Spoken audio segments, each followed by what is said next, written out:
Welcome back to my Triangle Strategy bonus LTCs. Here's Chapter 8M.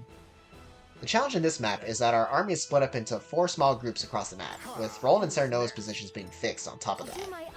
One effect of this is that only a few amount of units can receive support from Medina, of which we've selected Archibald and Corengin, though it isn't really important for Archibald. All of our other units must therefore make do with their natural TP, which means no high jumping for Maxwell this time. Speaking of Maxwell, that deployment area is particularly inconvenient as there aren't many enemies nearby, and there's a house in the way as well, so the units we deploy here must also have strong mobility. Maxwell can traverse, Hughette can fly, and the last unit we can support with Light Wave. In the top left, we pull Roland and Serenoa in and help out with this group of enemies, and more importantly, moving far away enough to convince Rufus to move towards Medina's group instead. Roland's Firestone gets a bit of chip on the archer, but more importantly, sets the ground on fire. Enemies really hate taking chip damage from moving through fire tiles, so this Firestone gives us enough safety to be more flexible with our positioning, especially with Frederica. Moving Serenoa and Roland toward Frederica's group also encourages this group of enemies to group up and go after Corengin, putting them in the perfect formation for Glacial Move. The rooftop archer must be hit before it gets a turn to move out of the way, so we've equipped Corengin with a speed bracelet. Of course, there's also the part where if Corengin didn't get to protect his back, he'd get deleted by the fire arrow. Without Medina, we have to spend Decimal's first turn charging TP, but since we'll be light waving him to give him 2 turns worth of movement anyway, it doesn't feel too bad. He'll more than make up for it anyway, as most of the enemies are high enough to be hit by Target Knight 5.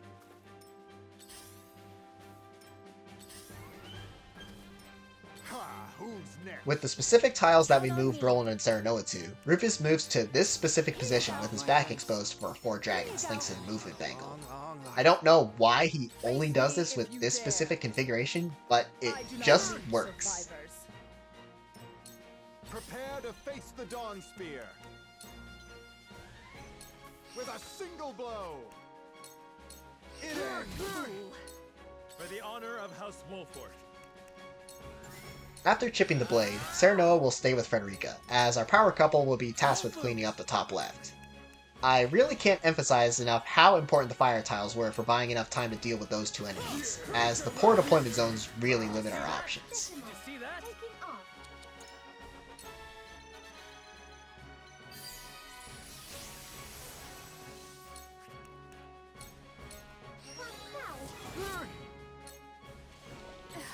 Decimal doesn't do enough damage to kill Rufus with an in-tandem Target Knight 5, so Hughette will finish the job with Shooting Star. She hasn't gotten too much time in the spotlight, but her unique movement and ability to still hit Rufus from this far away with low ground really came through this chapter.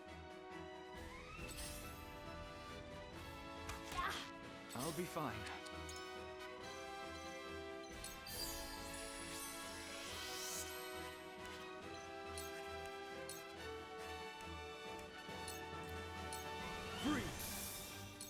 Decimal, taking off.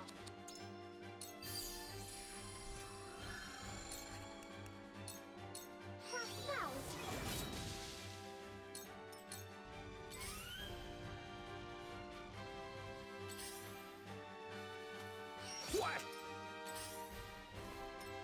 It hurts. The fire tiles come into play once again, as Frederica is able to activate her passive for some extra damage against these enemies.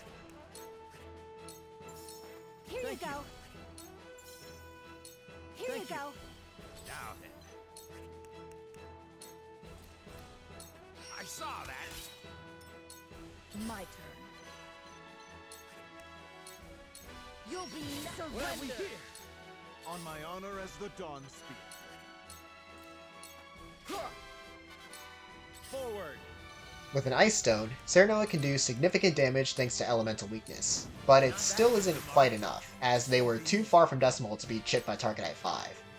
Thankfully, Movement Bangle Roland can make it back and catch them with Flash of Steel, triggering a crucial follow-up attack from Serenoa to finally take these guys out. Archibald's positioning baits these 2 enemies to line up perfectly side by side, allowing them to both be hit by Icy Breath.